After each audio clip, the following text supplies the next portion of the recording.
I'm waiting for the.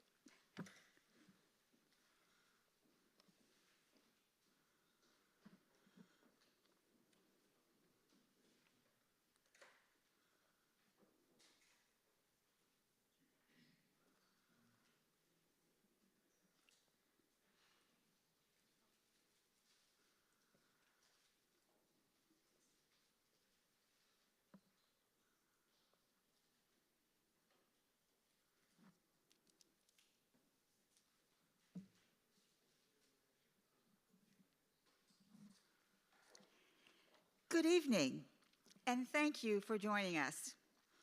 I'm Aaronetta Pierce, Tri-Chair of the Alamo Citizens Advisory Committee.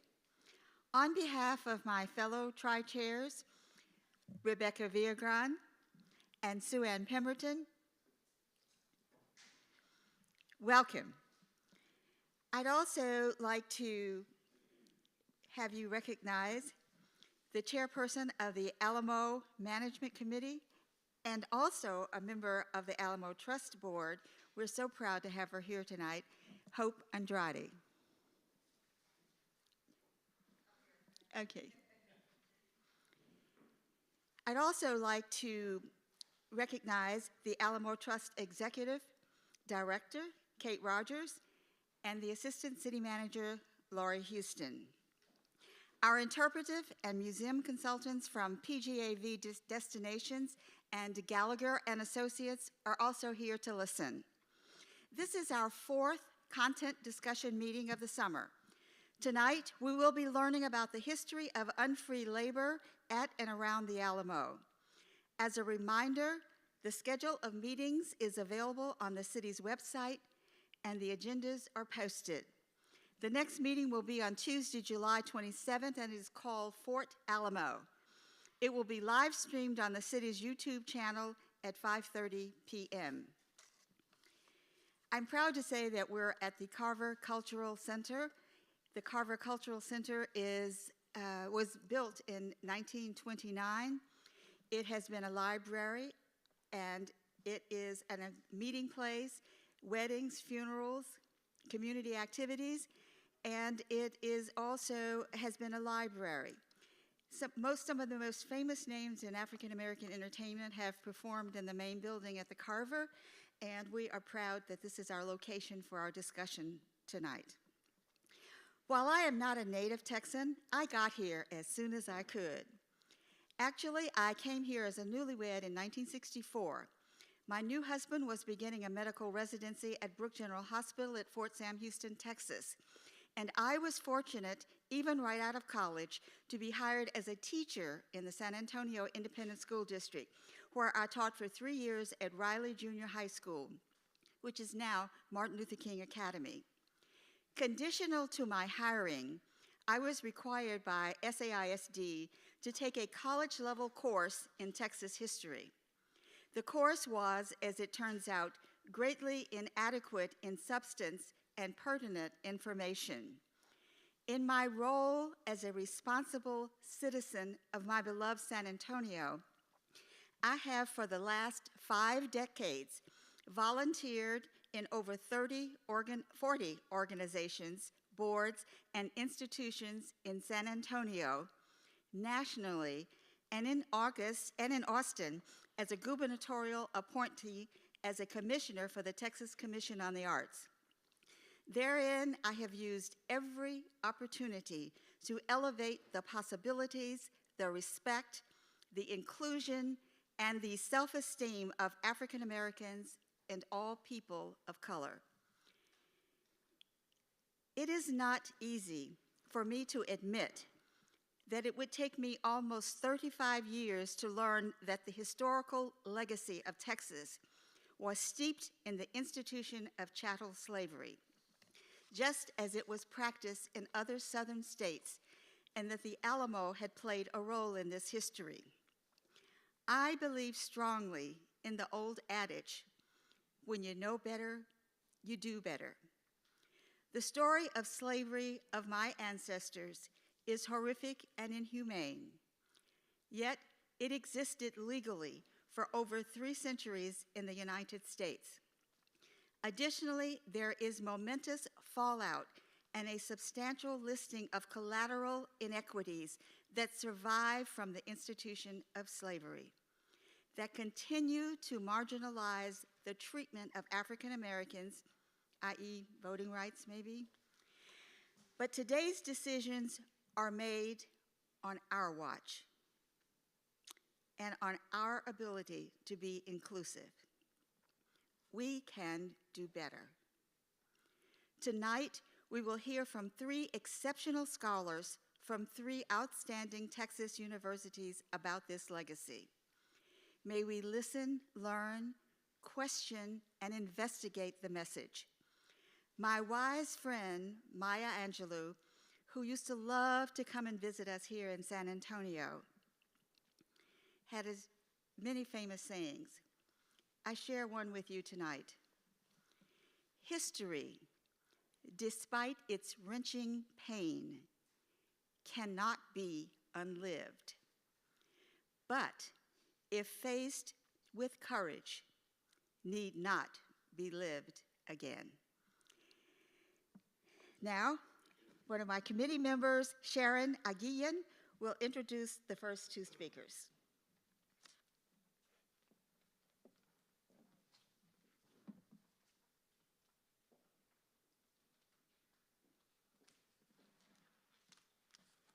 Thank you, Dr. Pierce. Bios for our speakers were sent out in advance, so I hope you've had an opportunity to review them. But a few highlights. Dr. Amy Porter is a professor of history at Texas A&M University, San Antonio, where she teaches classes on early America and Texas. Her research focuses on women in the Spanish borderlands. She is an award-winning author and is currently co-authoring a textbook entitled The Mexican-American History of Texas and Beyond. Tonight, she joins us to speak on the Spanish caste system and Native American laborers. Welcome. Dr. Andrew Torgett is a historian of 19th century North America at the University of North Texas, where he holds the University Distinguished Teaching Professorship. He is an award-winning speaker and author and has been featured at Harvard, Stanford, Rice, Duke, Johns Hopkins, and the Library of Congress. Tonight, he joins us to discuss the role and influence of slavery in the Texas Revolution. Welcome. First, we will hear from Melissa Simmons with PGAV Destinations about how tonight's discussion aligns with the vision and guiding principles created by this committee. Melissa?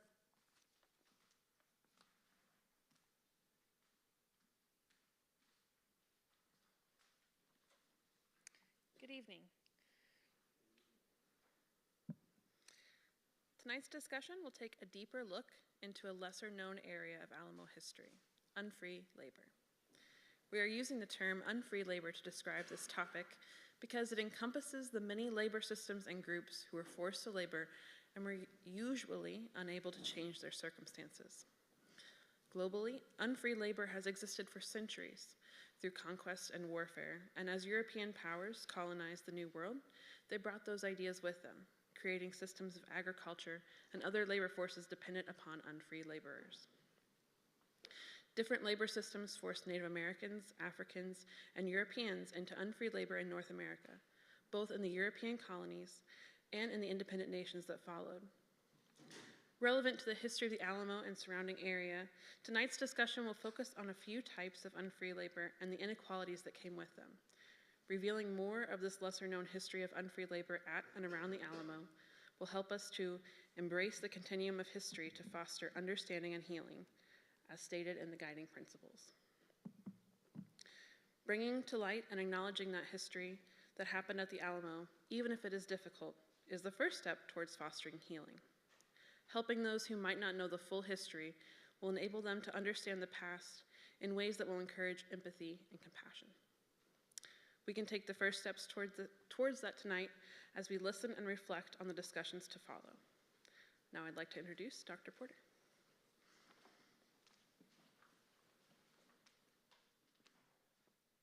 Thank you. And thank you all for inviting me to speak this evening. These are important topics, and I'm happy to kick us off this evening. So I'm going to begin my comments this evening with a focus on Spanish Texas, and actually a little bit broader at the very beginning as we take a look at New Spain, and then I will focus in a little bit more specifically on the San Antonio area as well as Spanish Texas more broadly.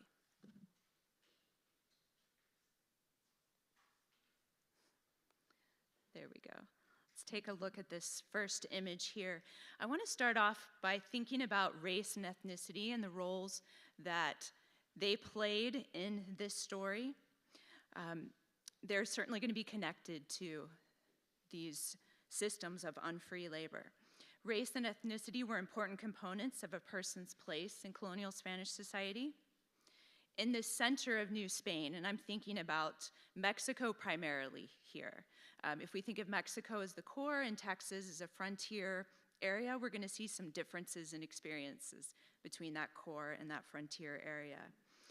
So in the center of New Spain, concern over racial mixing and Enlightenment trends to scientifically, and I'm doing air quotes around scientifically here, categorize as much as possible, led to the commissioning in the early 18th century of what are known as Costa Paintings, and y'all might be familiar with some of these images that I'm going to show here.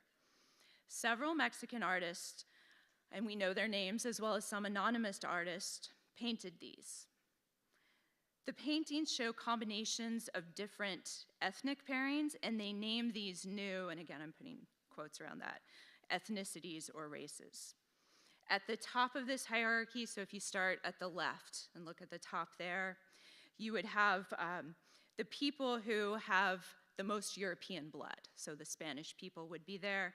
And as you move through the hierarchy, what you will see as you move towards the bottom right, the people who have more African blood or indigenous blood. The names of some of these, I'm not going to go through every single category here. Some of the names could be interpreted as insulting. You also get cues about social class and people's place in society based upon their dress, or sometimes the activities that are being depicted in these paintings here. So let's take a look. What we've done is focused in on just a few of the specific panels so we can see them in a little bit more detail. The first panel here depicts this scenario, if you will. Espanol and an Indian, India, it says Español con India. Their child would be a mestizo. Okay, so this is one of the categories that we're going to see here, and that would be important in New Spain as well as Spanish Texas. Here are three other examples here. First, you'll see mestizo and Espanol, or Spanish woman. If they have a child, the child would be called a castizo.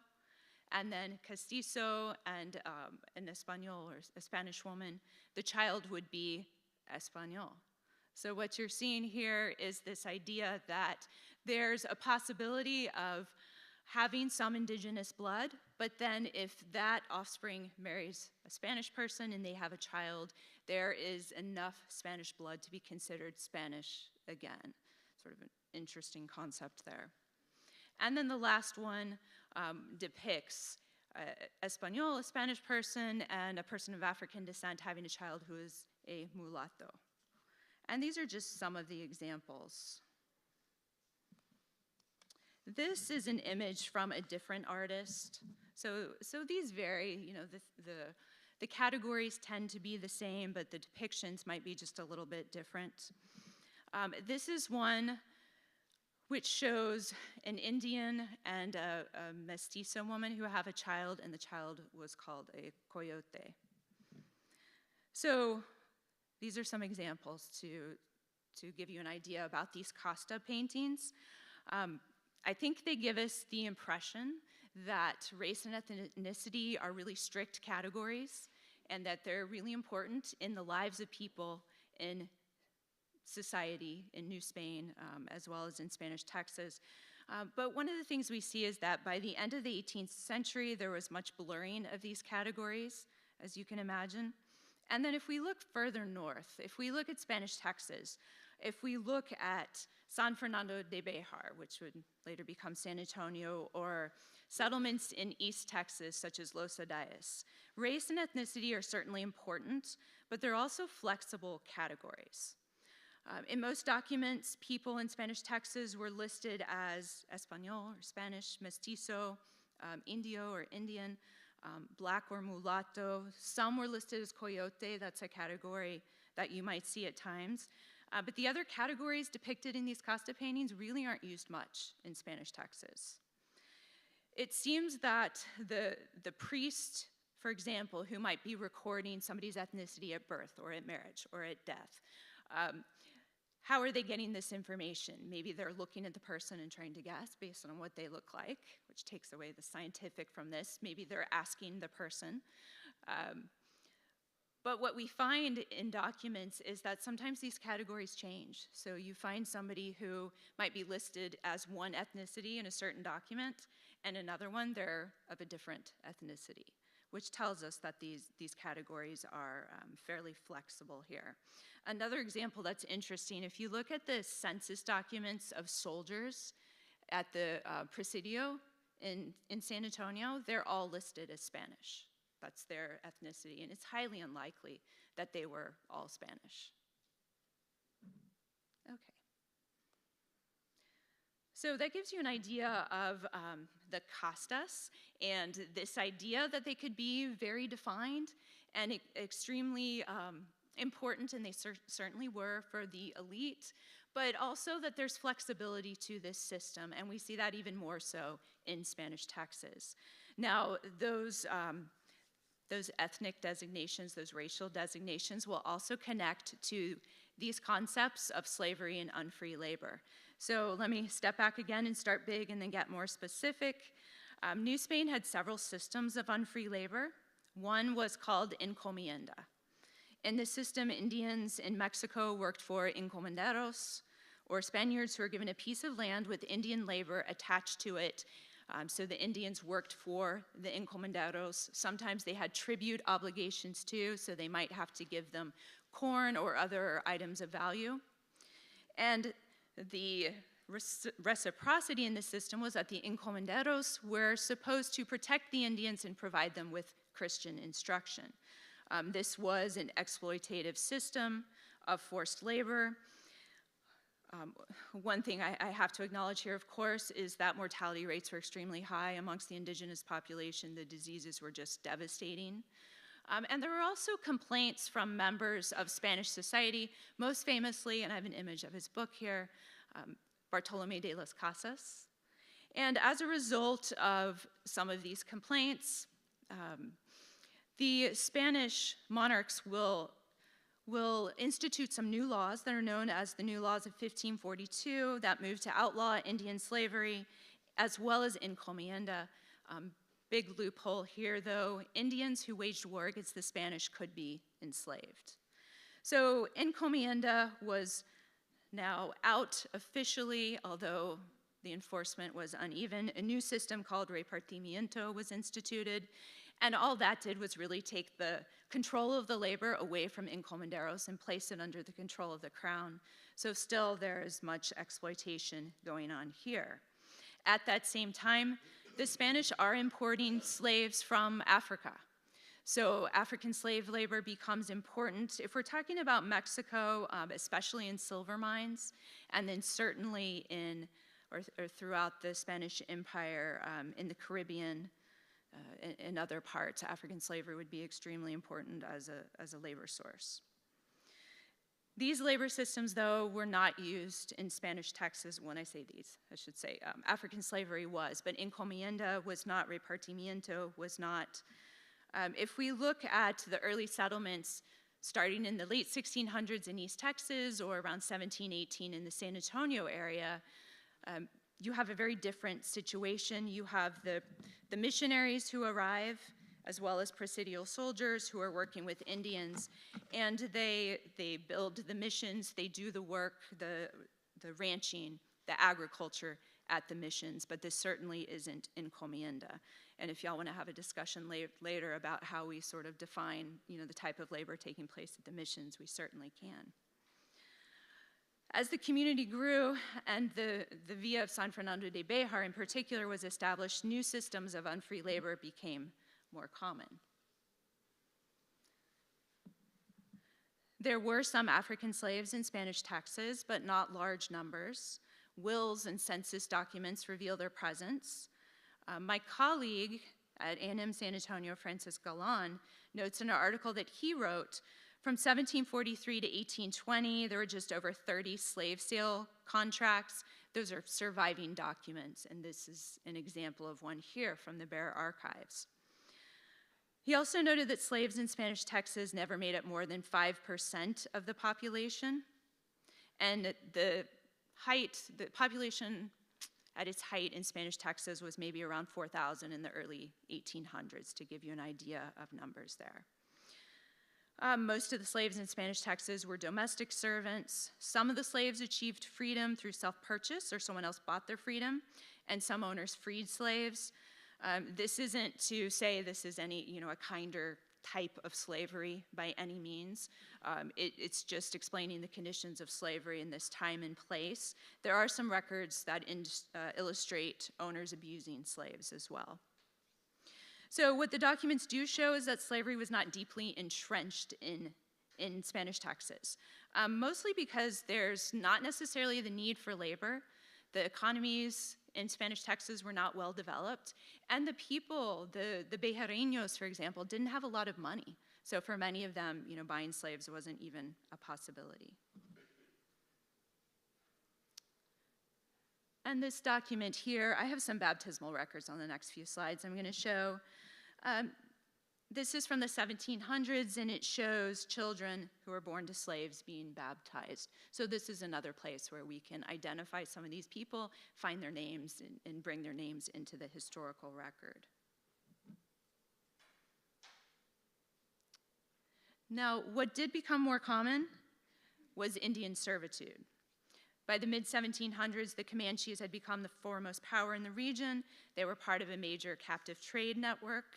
Comanches and other Plains Indians raided one another, as well as Spanish settlements, and they took captives. Spanish settlers would pay a ransom, or they called it a rescate, to rescue the captives, who were mostly women and children. These people would be brought into Spanish households. They were called criados, from the Spanish verb criar, to raise. And they worked as servants, and they received Christian instruction in these households. Generally, they're not held by Spanish families for life. When they become adults, or they've been there for a while, they marry, they start their own households, they become Spanish citizens, though there's a good chance many of them were relegated to the lower ranks of society and had to continue to work as domestic servants. These people are very hard to trace in the historical record. The baptismal records provide the most insight. We can see many children noted as Apaches or Comanches when they're being baptized. Often it says their parents are unknown, or the entry might note that someone in the community rescued the child, and you can see some examples here from the 18th century. Those dates at the top, they correspond to each record. I pulled different shots of records from the baptismal books. The first one is interesting because you see that the godmother is Maria the captive, or La Cautiva. So there's this sense that there's a captive community within San Antonio. And this slide shows some more examples. The criados were tremendously important in bringing Indian culture into Spanish households, especially through food, as the criados worked in the kitchens, the women, the criadas in particular. It's important to remember, though, the women in particular are really vulnerable to sexual assault. Of course, these cases are very hard, again, to find in the historical record, but there are fairly large numbers of Indian women having children baptized, and the entries note that the father is not known, and you see some examples here. I would theorize that some of these could be the result of sexual assaults. I mean, of course, we can't say that definitively, but it's certainly a possibility. Unfree labor was a part of colonial Spanish Texas history. There were slaves. There were criados as well, who were not free, at least for part of their lives. The number of slaves is quite small if you compare it to other areas of the Spanish Empire. The number of criados, I think, was larger, but very difficult to determine those numbers. There is one case in the historical record of an Indian woman who said she was held as a slave, and she files a complaint. And the officials in the proceedings determined that she was being held illegally, that Indian slavery was illegal under Spanish law, and she was freed. So there is some protection that we see being offered within the Spanish laws and within the system, but there is also this history of exploitation here.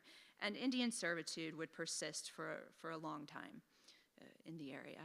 And I'll go ahead and end my comments there and pass the floor to another. Thank you.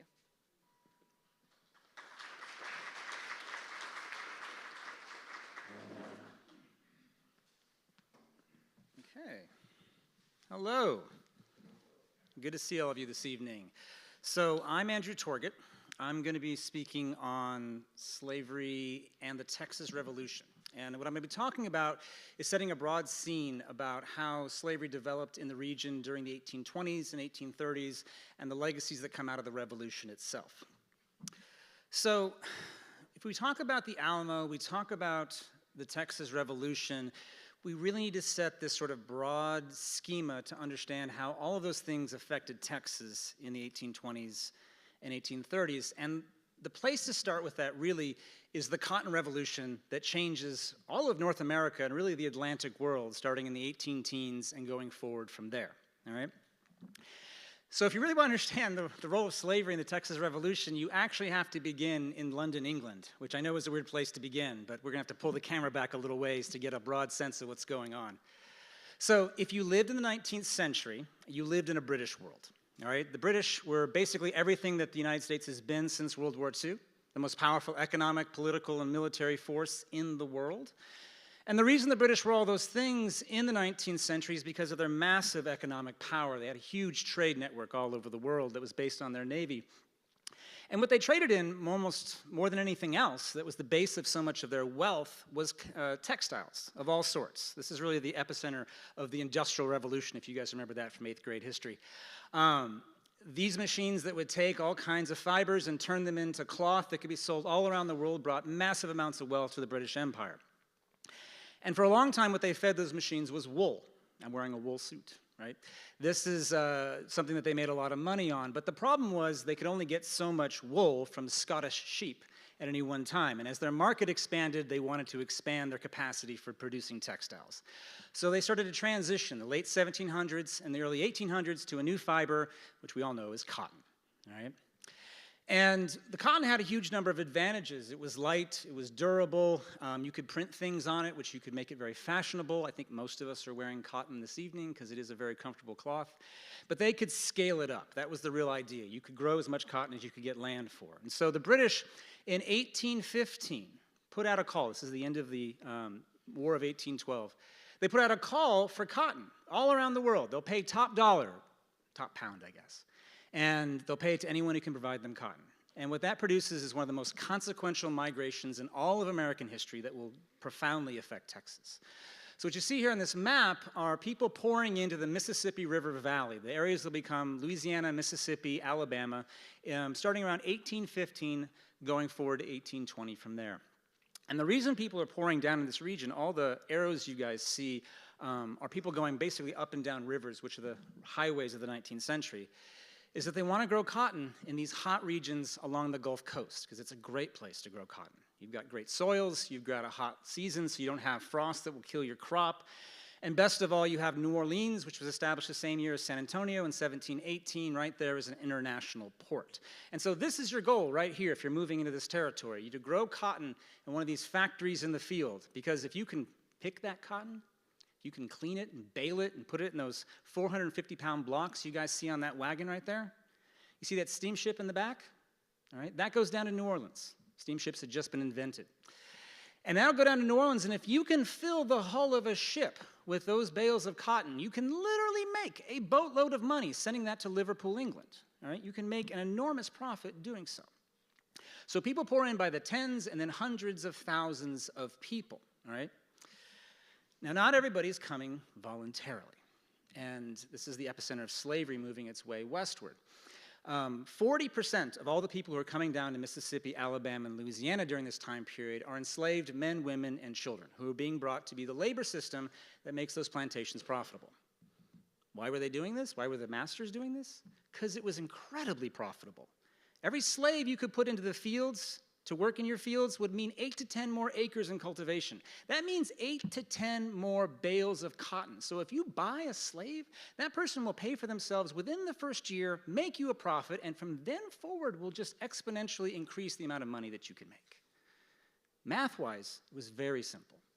And so people poured in by massive numbers. You guys can see right here, by 1820, in Louisiana, you've got 153,000 people, 75,000 in Mississippi, and about 144,000 in Alabama. You add all that up, that's about 370,000 people, more than a third of a million, most of whom have come down to this region within just 5 years. Think about that, all right? During that time, the United States went from producing virtually no cotton on the global scale to surpassing India in 1820 as the global's foremost producer of cotton, supplying 85% of all the cotton that was going to the British Empire. All right? Now, why does that matter for us? Because all those people, that third of a million, have just jutted up against the Mexican border, or what will be the Mexican border when they become free of Spain in 1821. All right? It brought enormous amounts of wealth to Texas, but on the other side of the Sabine River, you can see there's about 3,000 non-Indians, Spaniards loyal to the Spanish government, and the power dynamic there is pretty profound. But what's even more important there is that there's devastation going on in Texas at the exact same time during the 18-teens, all right? The Mexican War for Independence brought an enormous amount of violence to Texas, here to San Antonio, in the aftermath of the Gutierrez-McGee expedition and the guy named Jose Joaquin de Arredondo, who led an expedition here to reclaim Texas and killed an enormous number of people.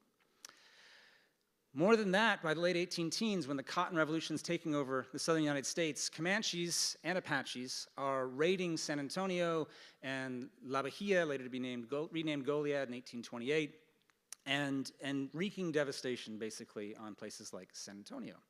So much so that by the time you get to 1820, right, the Tejanos who live here in San Antonio are contemplating abandoning San Antonio. Things have fallen to a horrific situation. San Antonio on the map there, La Bahia in particular, being raided into the ground. And we know that they were thinking about abandoning it because the governor in San Antonio in 1820, a man named Antonio Martinez, wrote letters to Mexico City, the viceroy, saying, "We're done. We cannot survive here. We have to survive for ourselves, and we may have to abandon Texas." That's important to understand that perspective. This is Jose Antonio Navarro, all right, who was in San Antonio at the time.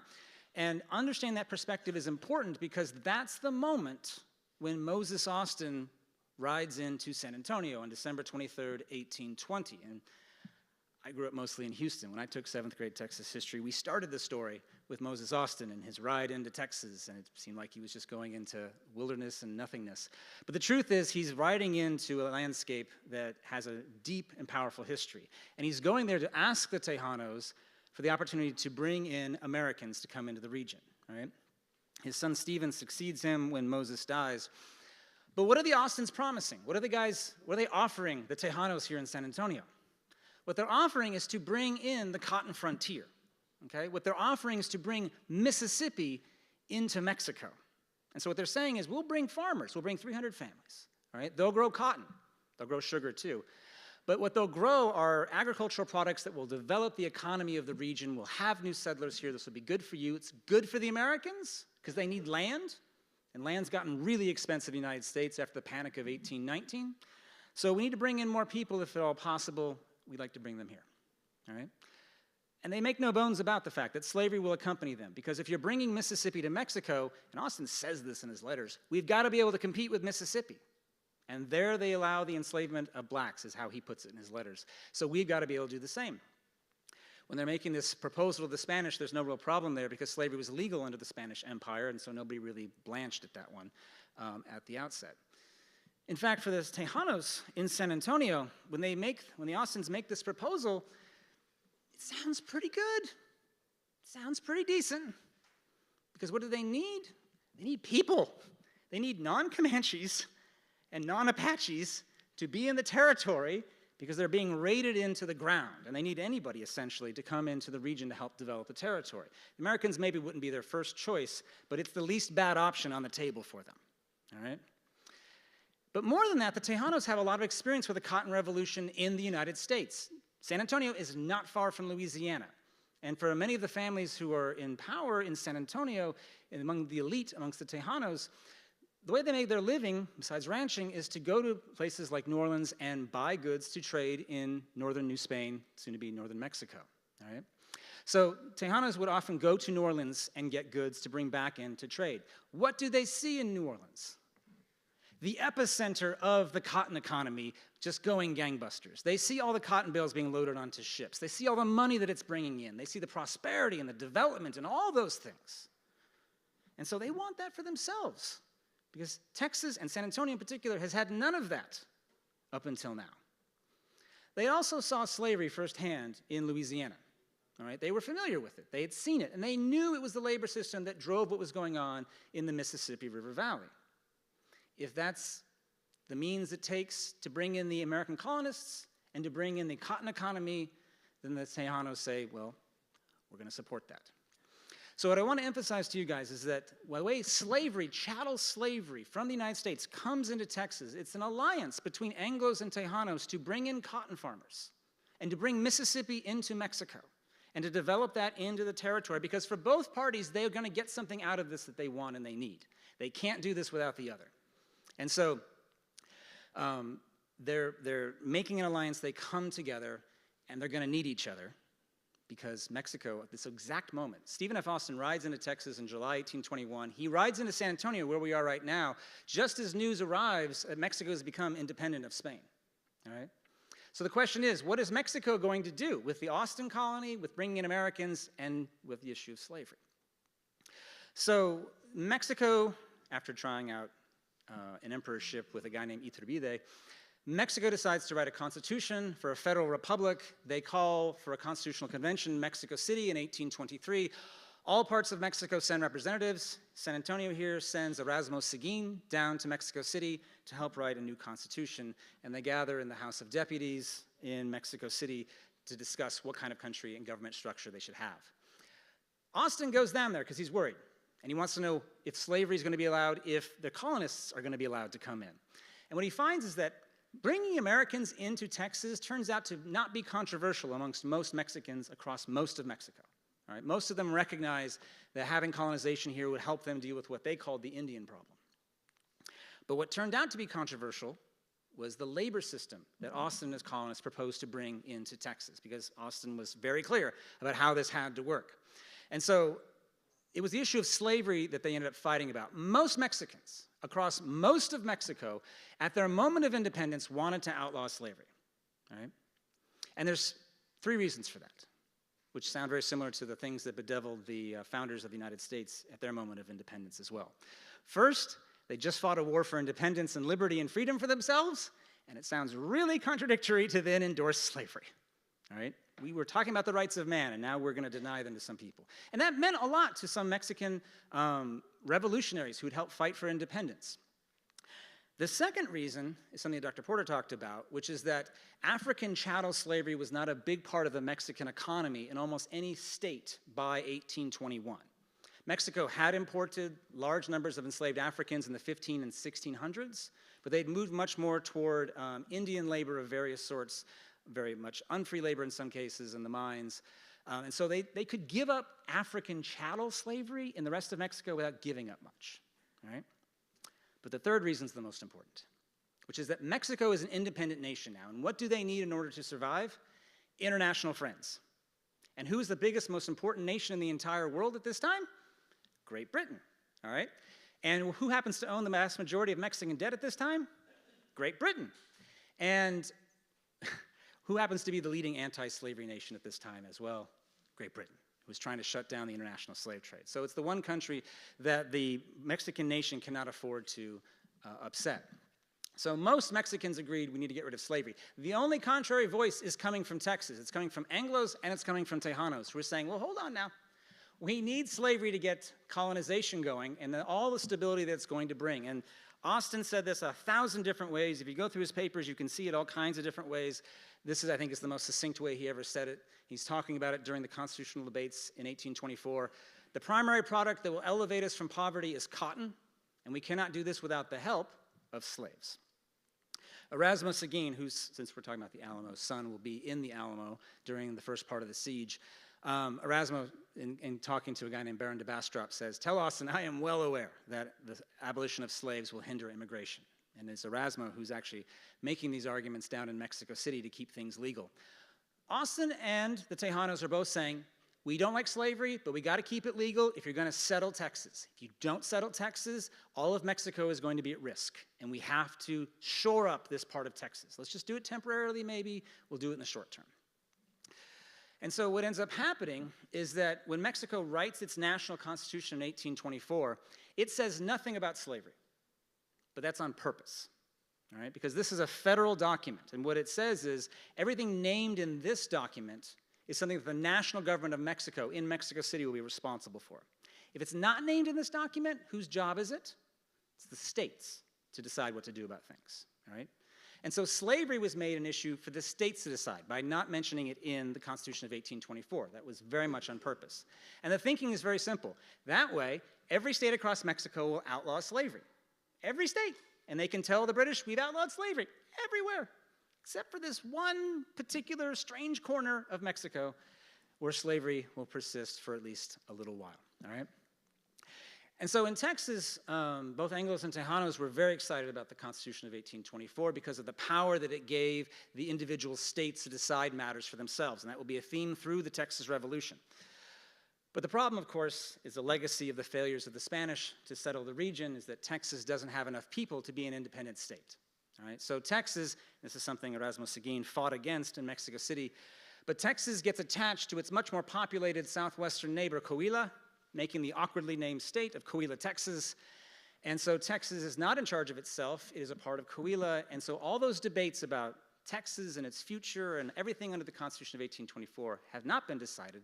They've simply been kicked down the road to the state legislature in Saltillo, which you guys can see on the map is very far from the rest of Texas and the rest of the state.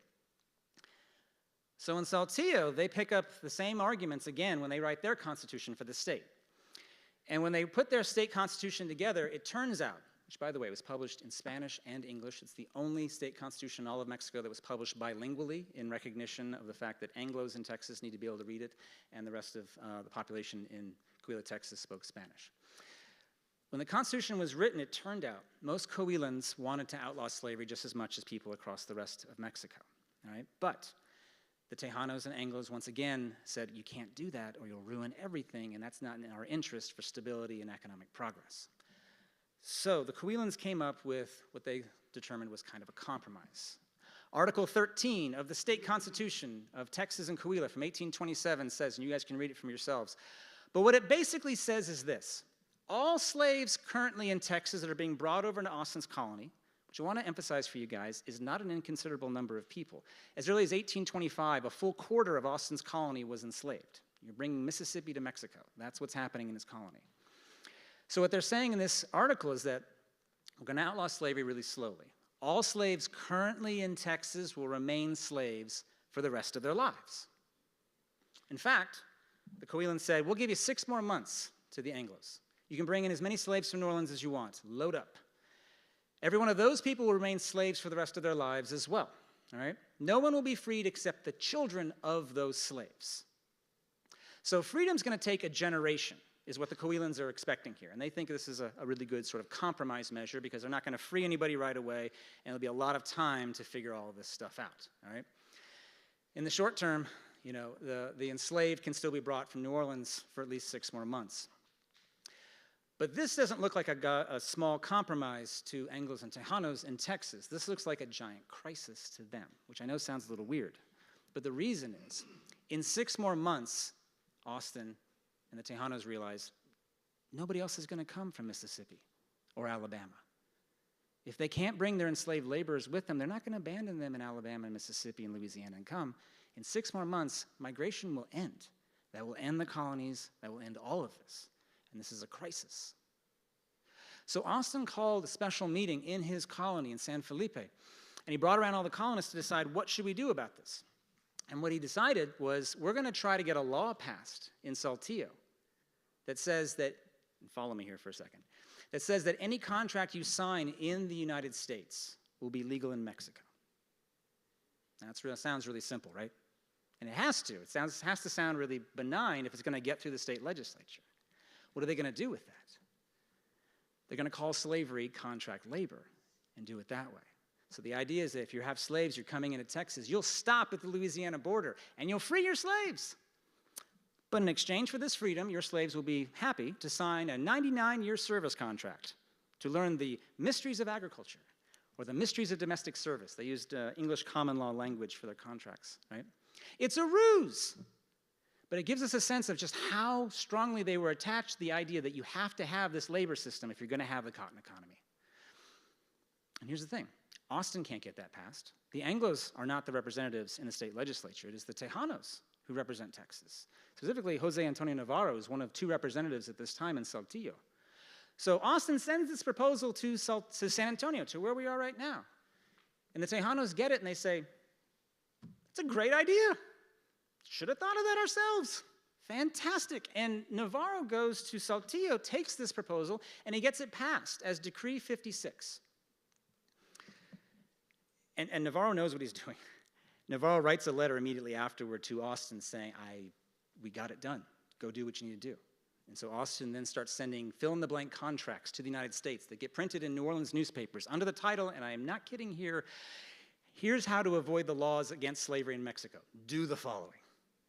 All right? And again, how long is a legal loophole like this going to hold up a labor system and a whole economy in a region? Not very long. They're just trying to buy time. Right? It's like when one of my students says, I'm really sick, I need about 3 more days to do my paper. They're just extending the deadline and trying to hope that something's going to change in the short term. All right? But the reality is this raised alarm bells across Mexico very quickly, because most of these slaveholders are coming to Texas are coming through New Orleans because they have to get contracts notarized, and New Orleans is the best place to do it. Well, it turns out the Mexican consul in New Orleans his office was right across the street from the biggest notary public office in New Orleans.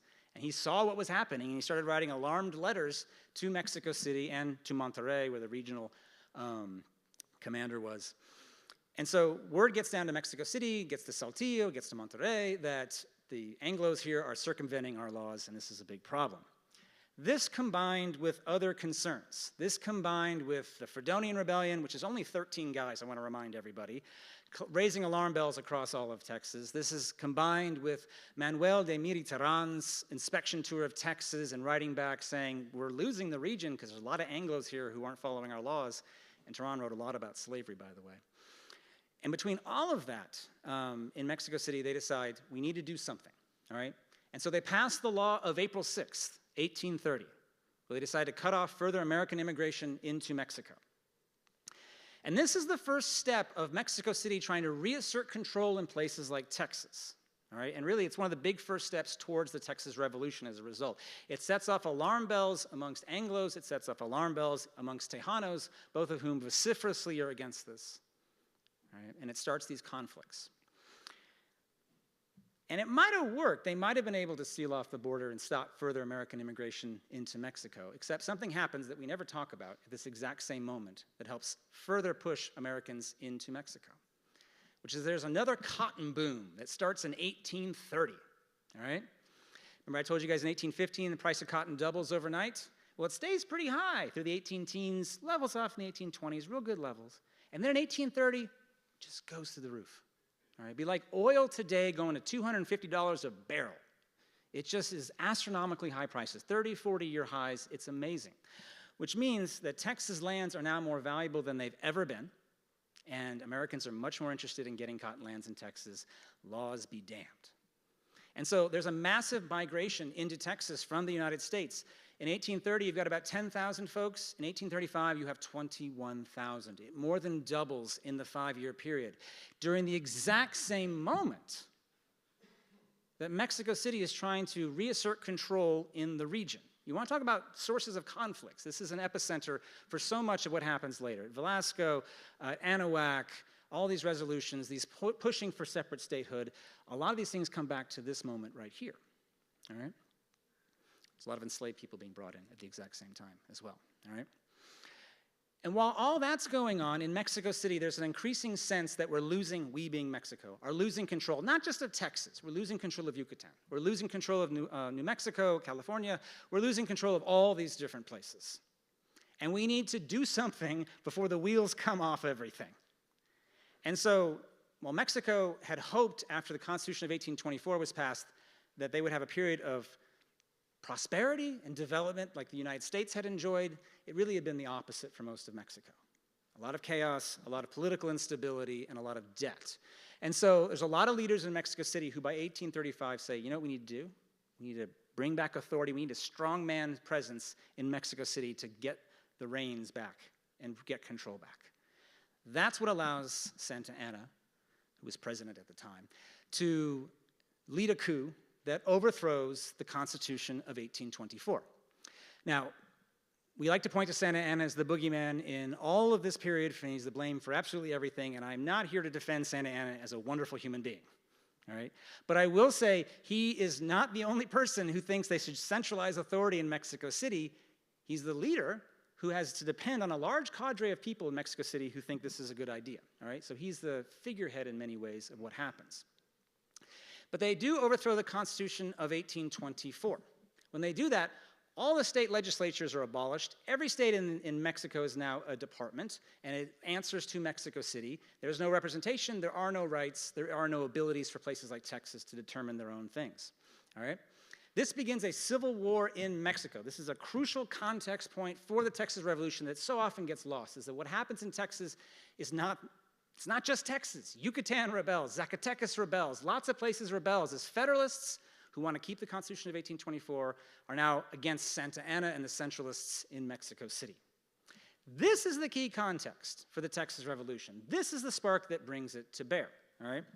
There's no immediate threat to slavery directly like there is in the American Civil War that seems to portend the beginning of the Texas Revolution. It is the overthrow of the Constitution. It is about federalism and all those pieces right there, all right? The fight at Gonzales on October 2nd, 1835 begins the actual fighting in Texas. Something else we don't talk about very much. Most Texans are actually very divided amongst themselves about what they're fighting for and all that.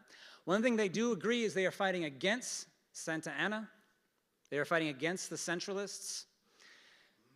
And so when we talk about this period, I want to emphasize you have Anglos and Tejanos, that same alliance that brought Anglo immigration into Texas in the 1820s and 30s, that had fought to preserve slavery and therefore the cotton economy this entire time, is what is opposing Santa Anna and his army in Texas. All right? Now, some of the Anglos wanted independence.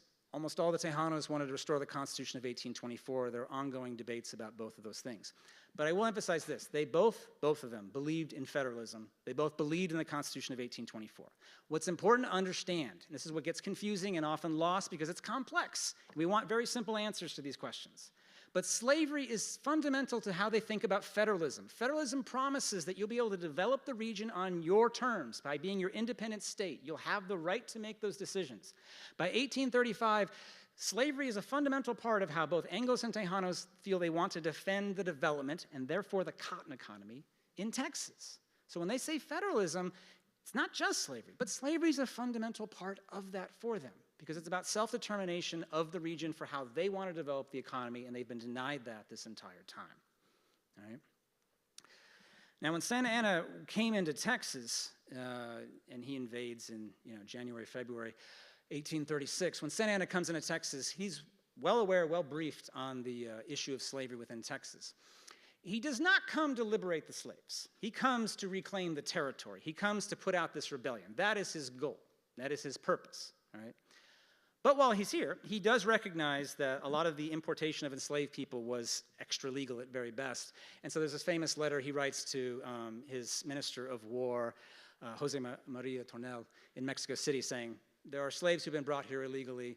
They should not be groaning in chains because the laws here should mean that they are free. So that was on his mind. And that was part of the debates during the Revolution is what's going to happen to slavery, what's going to happen to the colonies that have been founded on cotton and all those pieces. That's all very much in the mix. All right?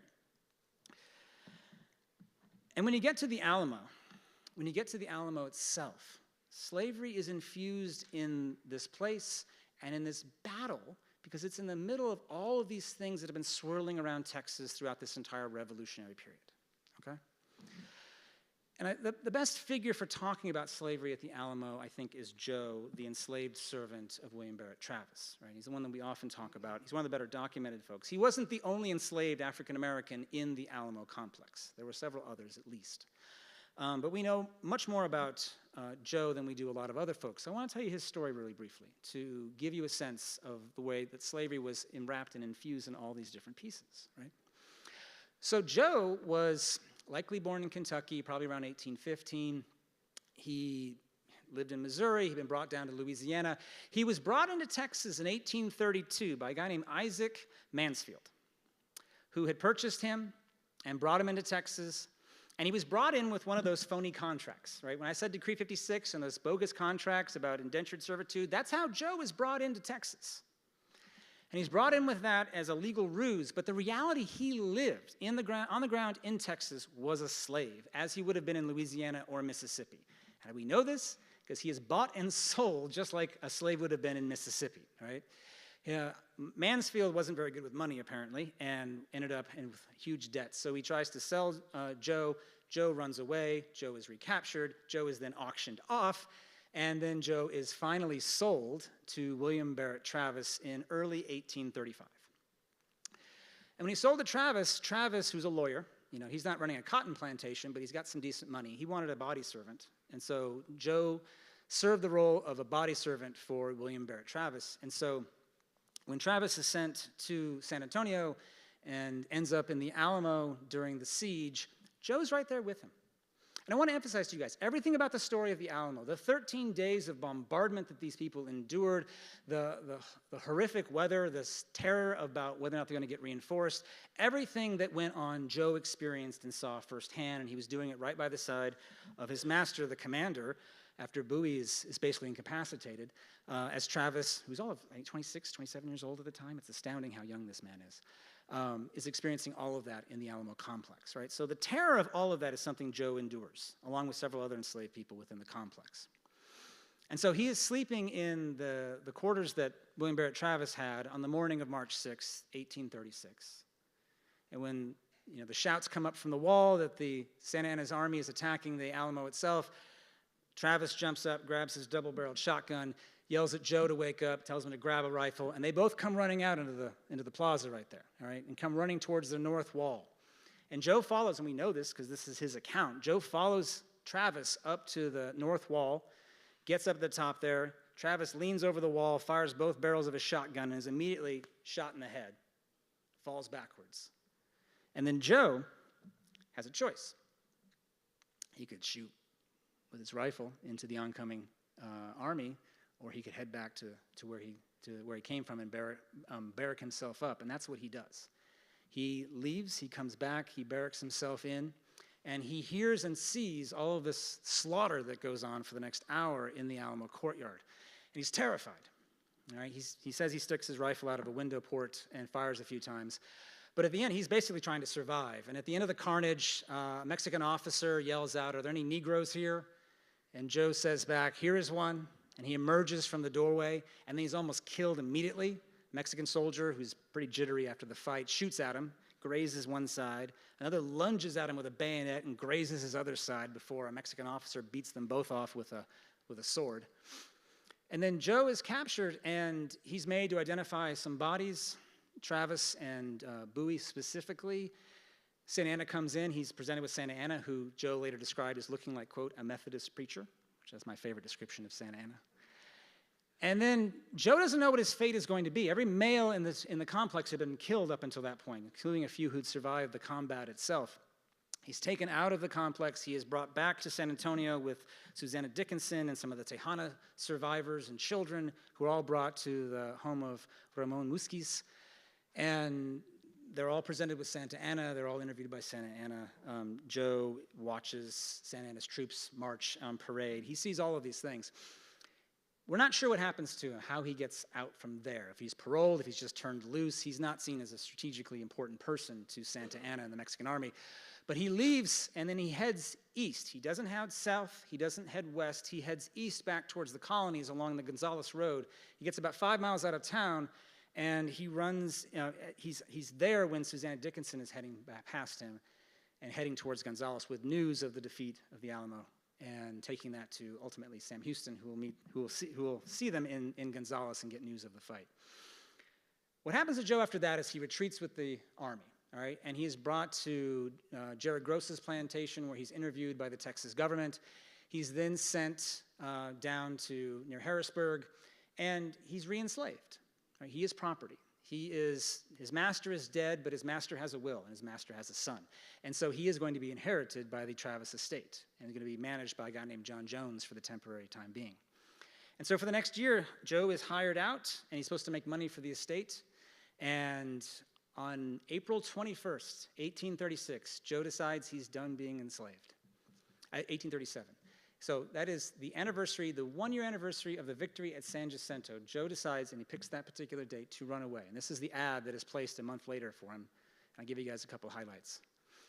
On the night of April 21st, as everyone else is celebrating Texas independence, by the way, all right, a Negro man named Joe, he ran away, belonging to the succession of the late William Barrett Travis, who took with him a Mexican, which I believe is a Mexican POW from San Jacinto, which I just want to point out, that's a remarkable pairing if they're both running away to freedom together, with 2 horses, saddles, and bridles. This is our best description of Joe at this time. He's about 25 years of age, very young, 5 feet, 10 or 11 inches, very black and good countenance. $40 will be given to Joe. And, of course, the small bay horse, which is, we want all the property back if we can possibly have it. So Joe runs, and Joe is not recaptured. But I want to end with something about the legacies of the Revolution and something that Joe would have been running from, which is when Texas becomes independent in 1836. And it becomes a republic for 9 whole years, as we like to remind the rest of the country on a regular basis. Texas emerges as something I don't think we've recognized as a nation very well. Texas emerges in 1836 as a whole new country dedicated to growing cotton, all right? That's everything the Confederacy wanted to be. But the Confederacy doesn't get a chance to try out that idea because the Confederates lose their war in 1865. Texas gets a chance to try this for 9 whole years, and if they're going to be a cotton nation, they're going to protect slavery like no other nation in North America ever has. And how do we know this? Because they said it. And they said it in their Constitution. All right, you read the Constitution of the Republic of Texas. A lot of it's a pretty quick copy of the U.S. Constitution, but there's some differences. And the most important one is Section 9 of General Provisions, which says very clearly that African Americans are going to be enslaved in Texas, and that will be forever. Slavery can never end.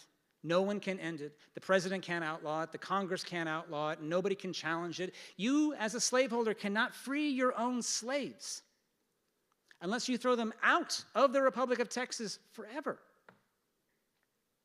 Why did they do this? Because they were dedicated to cotton, and this was their chance to build iron walls around the labor system that would support that. And so Texas emerges as a slaveholders' republic. And the enslaved population of Texas will go up by almost 600% in the 9 years that come as Americans start flooding in from Mississippi, Alabama, and Louisiana. And if you read the section, you can get all the details. But this is something that was written, and I want to emphasize this, during the Texas Revolution. This was written after the Declaration of Independence, but during the Revolution itself. It's ratified in September of 1836, but it was written during the Revolution itself. All right? It's embedded in these broader ideas and these broader narratives. And so if we want to understand Texas, if we want to understand the Revolution, if we want to understand why these things matter in the broadest of terms, we have to understand why this issue of slavery is so embedded in all these different issues. To say that slavery mattered during this period is not a simple, easy thing. It's to acknowledge that it has been woven into so many different pieces of these stories in ways that connect things in important and sometimes hard to see, but powerful ways that help us better understand why the Alamo matters, why the Revolution matters, and why what happened here in San Antonio in particular hasn't just affected the state of Texas, but really has affected all of North America. Thank you.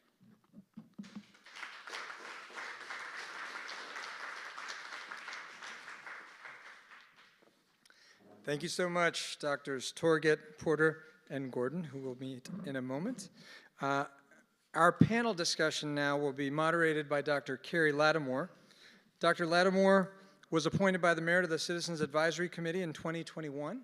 He's an associate professor of history at Trinity University and teaches the African American experience, the Civil War and Reconstruction, Free Blacks in America, Black Images in Film, the Old South, and United States history. Please join me in welcoming Dr. Carrie Lattimore.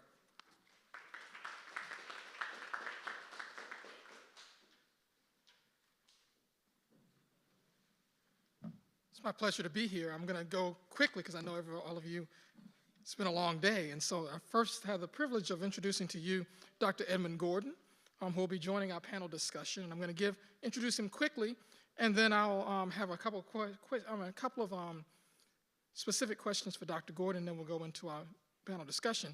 Dr. Gordon is an associate professor of African and African diaspora studies and anthropology at UT. His teaching and research interests include culture and power in the African diaspora, gender studies, critical race theory, race education, and the racial economy of space and resources. Please welcome to the panel Dr. Edmund T. Gordon. And Dr. Gordon, I'm going to start with you first. Can you tell us a little bit about the everyday life, what was everyday life like for an enslaved person during the Texas Revolution? I'll do my best. First, I want to show my appreciation for the two previous presenters. Andrew Torget, in particular, is brilliant on these issues, and it's really a pleasure to hear what he had to say. And he knows more about slavery in Texas than I do, but I do know something about slavery. Arnetta Pierce asked me to talk about or to try to bring slavery to life.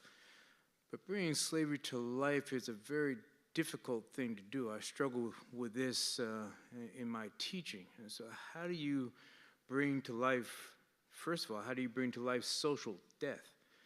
And that may not mean much, but I'll try to draw that out. How do you bring to life to folks who are living in the current circumstances of the 21st century a set of circumstances that's so alien to our everyday experiences? Slavery wasn't just an economic proposition. Enslaved people weren't just out on a bad camping trip with rough sleeping conditions and the food not well cooked or the rain dropping on their heads for a weekend. Slavery for the enslaved was a whole way of life. And it was a particular kind of whole way of life. It was a whole way of life as a domestic animal, because we're talking about chattel slavery. And chattel slavery is about humans owning other humans, except for those who owned the other humans, they denied the humanity of those humans, right? So you have people who are in a situation equivalent to that of your dog or your cat or your cow. You have folks who are living in a state of what we call natal alienation. In other words, there's no relationship, social relationship that the enslaved has that the master is bound to respect, which means relationship of parenthood or other kinds of effective relationships are of no matter to masters. Now, masters may sometimes, for their own benefit, decide to respect some of those, and some were good masters in relationship to others. But there was nothing that they were really bound to respect. Natal alienation also means that people are completely separated from cultures and kinds of social organization that are separate from that of the master society, right? So you have a situation also of general dishonor. General dishonor meaning that slaves occupy, or the enslaved occupy, the position of the abject. In other words, they are the lowest. We heard a presentation earlier about even in Mexico, the relationship in the system of caste. The lowest positionality in the system of caste was the enslaved, the bozo, the enslaved African, right? So it's a position of general dishonor. It's also a position of gratuitous violence. And the gratuitous aspect of this is perhaps the most important aspect of it. It means that violence is enacted for instrumental reasons, right?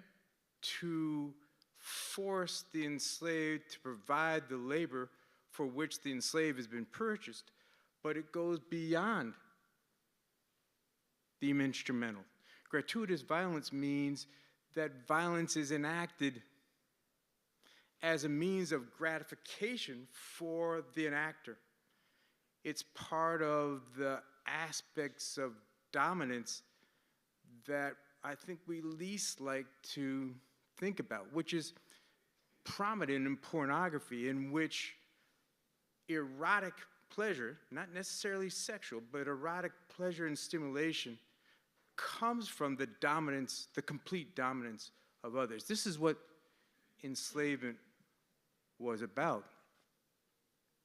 Now, one of the reasons I have a hard time talking about this in relationship or in my classes is because these kinds of discussions tend to completely eliminate the aspect of agency and humanity of the enslaved, right? So talking about the conditions in which enslaved people lived robs us of the knowledge that the enslaved also made their own lives within these contexts because they were human. But it's important to lay this out. It's also important to talk about the kinds of effects that natal alienation, general dishonor, and gratuitous violence had on enslaved people. There's a bodily or physical affect.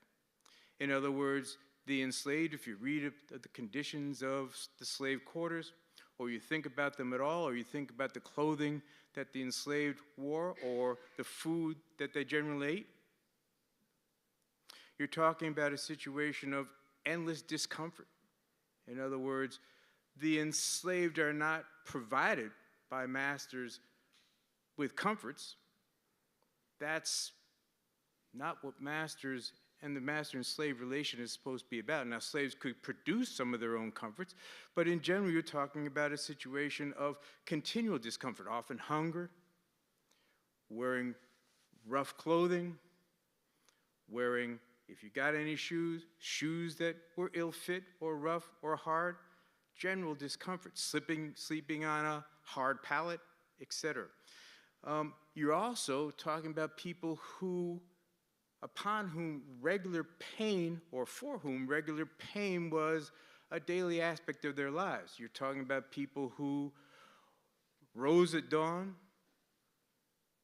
went to or came out of the fields or stopped working at dusk or sometimes later. Folks who did literally back-breaking labor. If you, the physical anthropologists show us that the skeletal impacts on enslaved people of the kinds of labor that they were engaged in. So there's regular pain. There's also the pain inflicted in order to be able to coerce labor and obedience out of the enslaved. All right? So these are all things in terms of the body that are suffered. There's also the intellectual or the stilt-defying aspects of the denial of intellectual stimulation. You know, as we well know, most enslaved people were denied the right to learn to read. They certainly weren't asked to or encouraged to engage in complex intellectual problem solving. They did that on their own, but these were things that were threatening to masters, and so that kind of stimulation, that kind of personal growth was denied and was difficult. But most importantly for the enslaved on a daily basis, we're talking about the ways in which people were emotionally and psychologically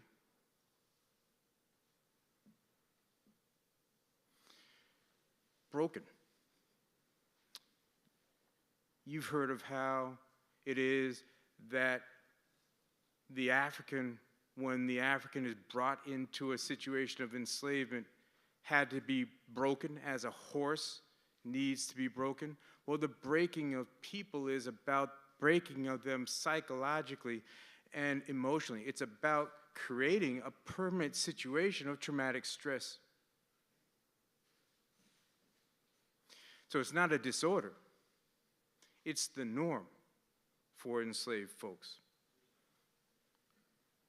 And so the daily condition of the enslaved could be greatly modified by the condition that the enslaved found themselves in. So the situation of an enslaved person in town is different than the situation of an enslaved person at a large plantation, is different than an enslaved person on a small farm. These are all different. There were masters, just like some of you folks don't beat your dogs and buy them good food and treat them nice. There are other masters who kick their dogs and all that. There's those kind of changes as well, but the basic condition of the enslaved as a domestic animal, as chattel, as the object of natal alienation, general disorder, and gratuitous violence is what characterizes slavery and what creates the daily conditions of slavery, the condition of the abject.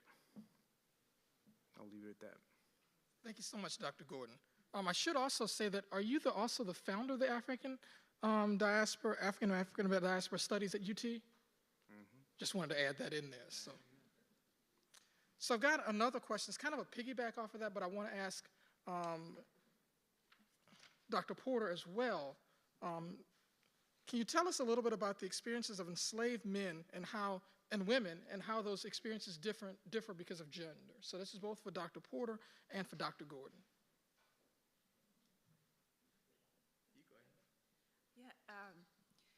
I think it's important when we're talking about these experiences to consider gender and the gendered experiences. For men and women in slavery, of course, there will be some similar experiences, but when we're talking about family formation, motherhood and fatherhood in particular, I think are really important. Dr. Gordon noted how slaves, they formed families and they lived under these really difficult circumstances, were really amazingly resilient.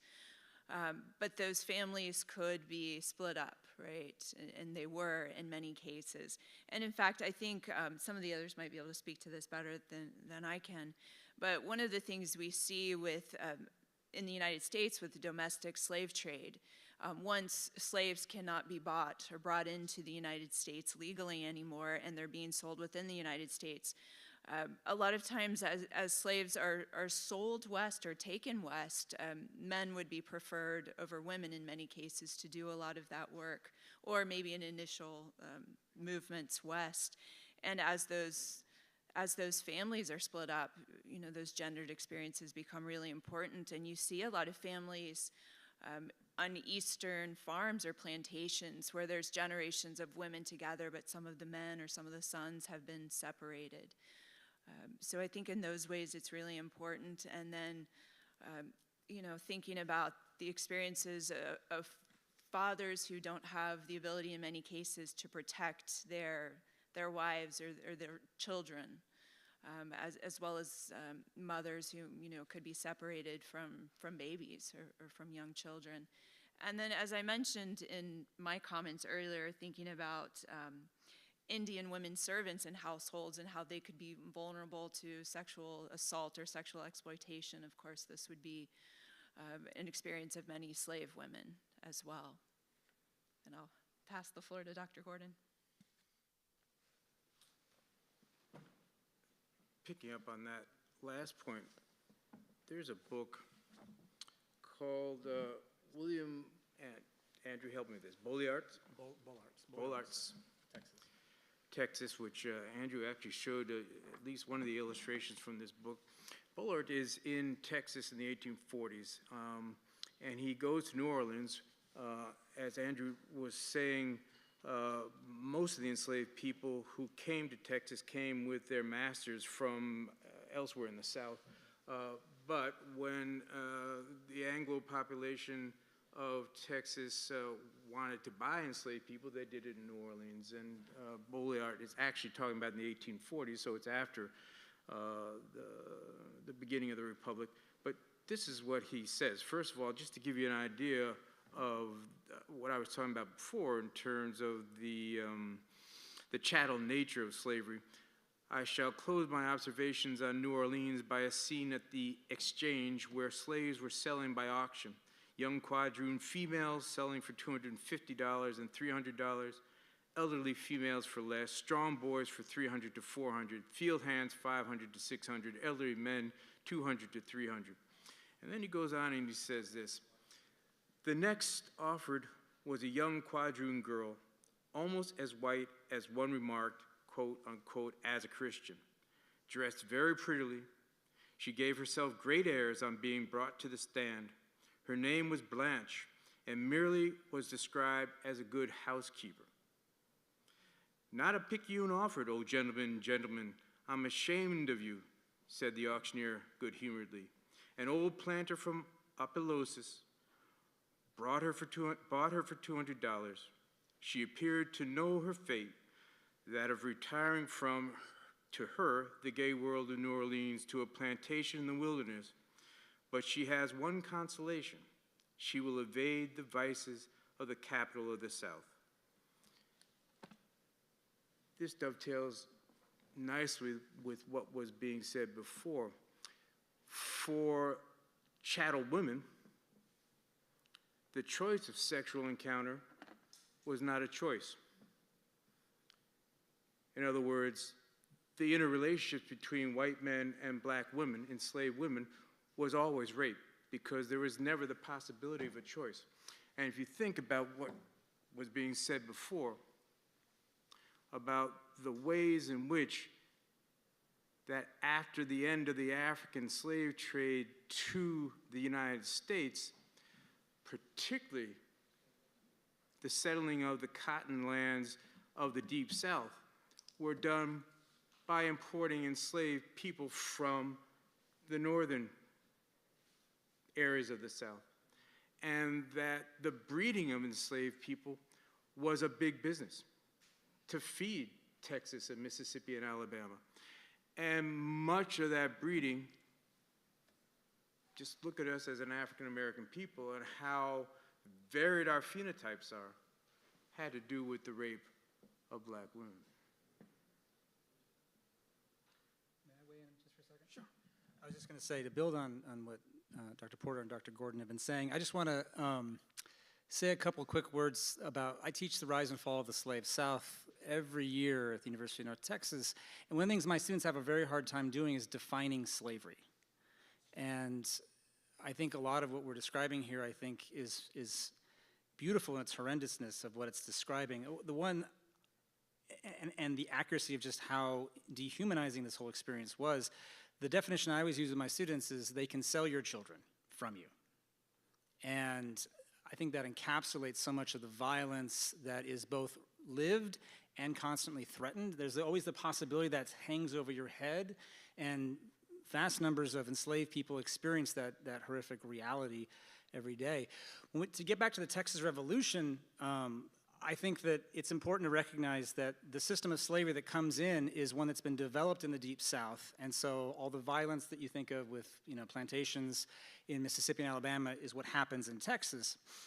And the Texas Revolution puts unique stresses on slavery in the region. So one thing that happens during the Revolution is when Santa Anna's army is moving through Texas, enslaved people, when they get the opportunity, run to that army. This will happen during the American Civil War as well, when Union armies march through the American South.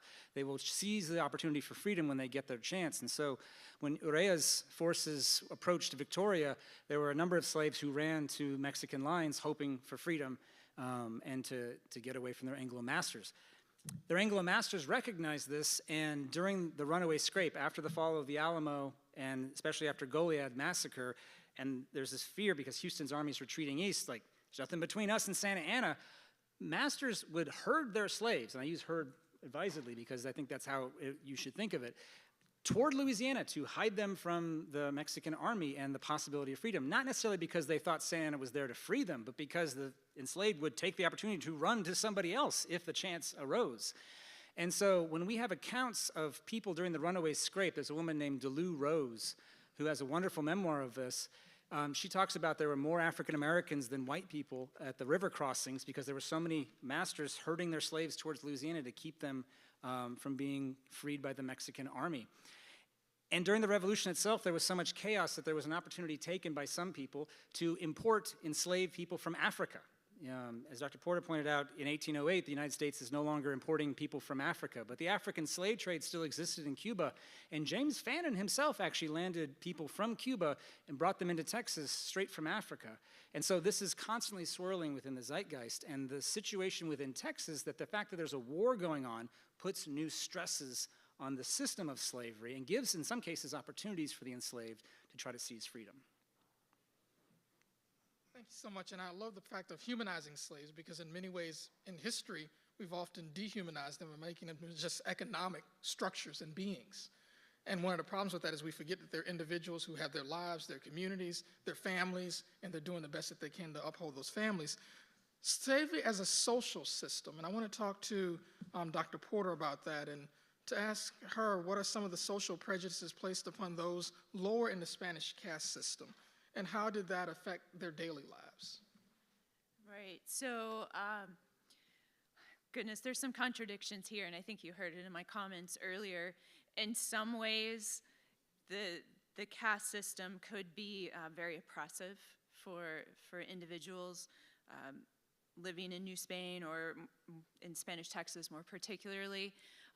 But in other ways, if an individual had some wealth, had some property, then those obstacles weren't as great. Where we see that, I would say, is probably with marriages, or that's where I would look for it. There are instances of people from, very different caste, if you will, marrying one another, and it's accepted within society for a variety of reasons. I mean, in some ways, marriages are ways to bring different groups of people together in society, but it's also speaking to their broader social and economic status. At the same time, there were some marriages that were denied when the statuses were considered too different or too far apart. So I think the ways in which it was the most oppressive would be for individuals who were brought in as slaves or as captives and worked as servants and did not have the opportunity to earn some property or some wealth. Though there are some cases I think we can find of individuals who started with almost nothing and were able to, at the end of their lives, have a good bit more property. So, I think it's definitely there. I think it's an important part in understanding somebody's status and their place in the community. But at the same time, it's certainly not an impassable barrier for many people in Spanish Texas. Thank you so much. The next question is for Professor Torget, and I know you answered this a little bit in your talk, but could you tell us a little bit more in some kind of strong bullet points, I guess, about how the desire of Anglo settlers to have slaves in Texas affected the events leading up to and the outcome of the Texas Revolution? Okay. That's a loaded question. That is a loaded question. Yeah, it is. So, I'll just say the thing that I think that's worth emphasizing is that one, it is Anglos who are coming in to grow cotton, but it is a partnership between them and the Tejanos that is making all of this possible. And so it's more complex than I think we tend to make our stories, and I think therefore more interesting and more useful to understand. In terms of the bullet points on the leading up, I'd say the big thing I always emphasize to my students is that when you think about the 1820s in Texas, there's really only one thing that Texas is fighting about with anybody else in Mexico, and that's over the issue of slavery. It's what they're fighting over in 1824, it's what they're fighting over in 1827. I left out entirely in 1829, the Mexican president at the time, Vicente Guerrero, outlaws slavery across Mexico, and all Texans, I mean Anglos and Tejanos, and actually quite a number of Coahuilans, say, no, that's a terrible idea, you'll ruin everything, and then they get Texas exempted from the abolition of slavery, which is ironic because it's the only part of Mexico where it was actually going on with any sort of significance. So my point in that is to emphasize, when we think about the revolution, it was sparked by the overthrow of the Constitution of 1824. And it was sparked because Anglos and Tejanos wanted to defend federalism. That's indisputable. But what federalism meant to the Anglos and Tejanos was, amongst other things, protecting the cotton economy and fostering it, and keeping slavery legal was the means to do that. And that's why they wrote what became the Constitution of the Republic of Texas, putting iron walls around slavery. So if we understand their motivations and thoughts and all that, they're fighting against Santa Anna. They're fighting to restore the Constitution and later for independence. But they're doing it within this larger context of developing this region with this model that has not only seen great success in the Mississippi River Valley, but has been greatly successful for them in their experience. It worked in Texas. Austin, this is going fantastic. The Tejanos see the fruits of this, and they want to keep that going. And so they're deeply invested in the development of the region, and they have no faith that Mexico City is going to be able to do anything that they think is going to be necessary for developing the region. So all these things are deeply tied together. And I also emphasize to my students, they're not fighting over anything else. They're not getting into arguments about Catholicism because most of the Anglos coming in aren't Catholic. They're claiming to be Catholic. No one's enforcing it. It's just understood. Slavery is the thing they end up fighting over and over again. And so we need to keep that as a central point, understanding when they think about governance, it's the one thing they've been disputing, the only thing in many cases that they've been disputing throughout most of this period. Excellent. So this question is for anybody who wants to take it, if everyone wants to take it, but somebody's got to take it. So if no one wants to take it, I'm going to call somebody to take it, but somebody I'm sure will take this question. Can you volunteer someone else? Huh? Well, we can do that too. I won't take it. But it goes to the kinds of labor systems. And so I want to talk a little bit about what kinds of labor systems did governments want, and how did that change in Texas as it transitioned from a Spanish colony to a Mexican state, to an independent nation, and finally as part of the United States. Loaded big question.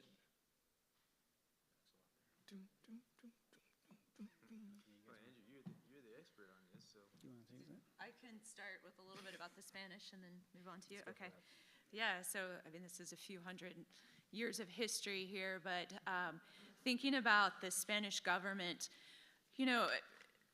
early in colonization, the Spanish crown is looking to become wealthy off of their colonies, but they're also looking to spread Christianity.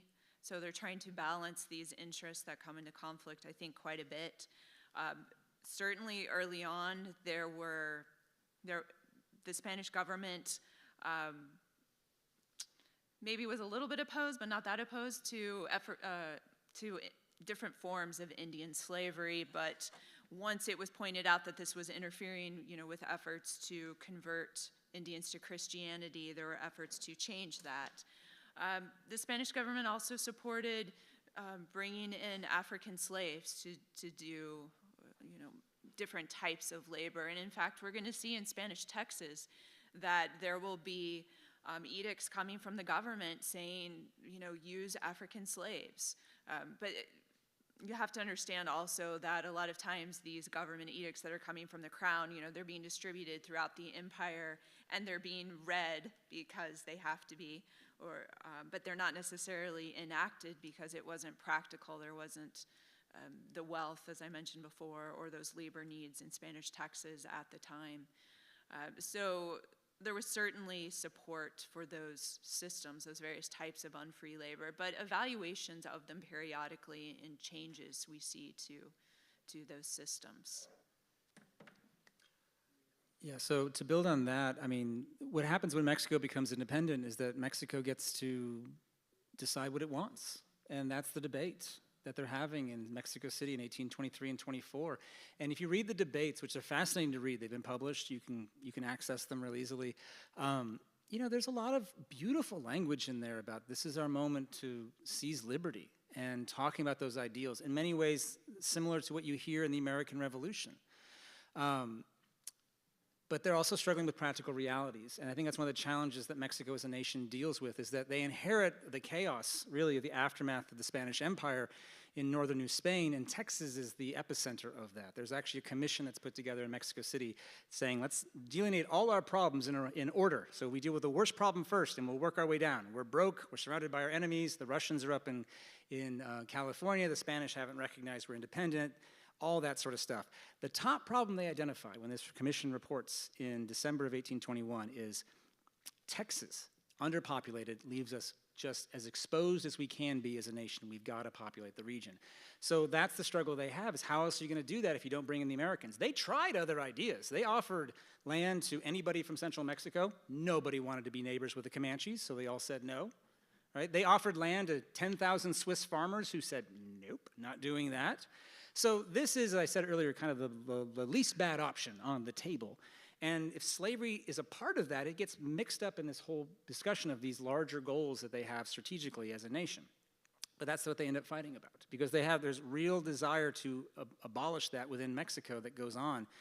And Texans struggle against that. And then when the Republic of Texas is born, they try to put iron walls around slavery. What happens as a result of that is that Texas then becomes isolated internationally, because when they declare themselves a slaveholders republic, nobody, particularly Great Britain, wants to recognize them. And they can't get loans, they can't get recognition, they kind of spin into the floor as a failed state. That's why Texas ultimately gets annexed to the United States. They had no other choice. They were falling apart by 1845.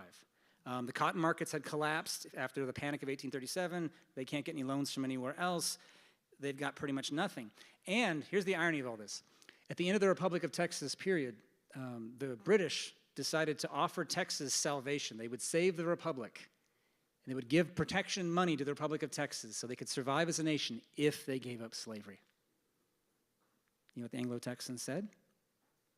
We can't do it. We won't do it. We won't save the Republic. We'd rather join the United States where we can keep slavery legal. And so they joined the United States as a slave state, and this gets into all kinds of politics in the United States as well. Slavery becomes protected, and so the number of both slaveholders and enslaved in Texas goes to the roof. And then in the 1850s, after annexation, Texas becomes the leading state in our nation that produces cotton, surpasses Mississippi, and we are to this day still the leading producer of cotton in the United States. It's something that we've kept ever since then. And that opens up this whole new world for the enslaved in Texas in the 1850s to possibly run away to Mexico. Because Mexico, in the aftermath of the Texas Revolution, 1837, that's when they finally outlaw slavery permanently, and they do it as a poke in the eye at Texans, because they say very explicitly in there, we're outlawing slavery except for those rebels in Texas. They don't get any compensation whatsoever if we reclaim them at some point, as we intend to do. So all these things get mixed up in that sort of broader thing that leads ultimately to the US-Mexico War. Build on that just a little bit. The question really leads us to think about the enslavement of Africans as an economic issue, economic and political issue, and I think that's a good way to think about it. But once Texas becomes a state, becomes a slave state, it becomes part of a system that at least, there's a big war that's going to be fought about what the situation of blackness and what the situation of enslavement should be. But by the time we get to the 1850s, there's something else going on besides, actually it happened way before that, but there's something else going on besides the issue of what's the most appropriate organization of labor. This is a a passage from the Dred Scott decision, which of course is a decision of the Supreme Court of the United States and its interpretation of the Constitution that Texas, after 1845, is sworn to abide by.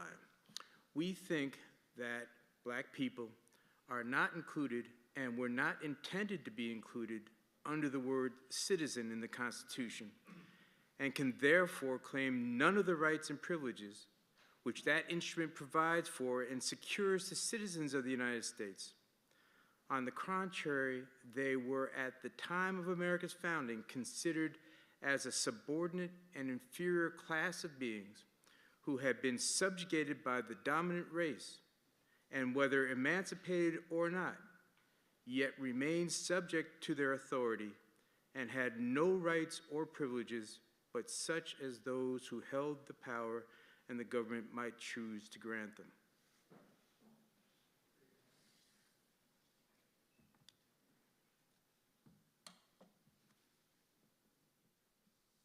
I think that's a great place to end it. Francisco, I'll allow you to come back, but please give our panelists a round of applause for their great job.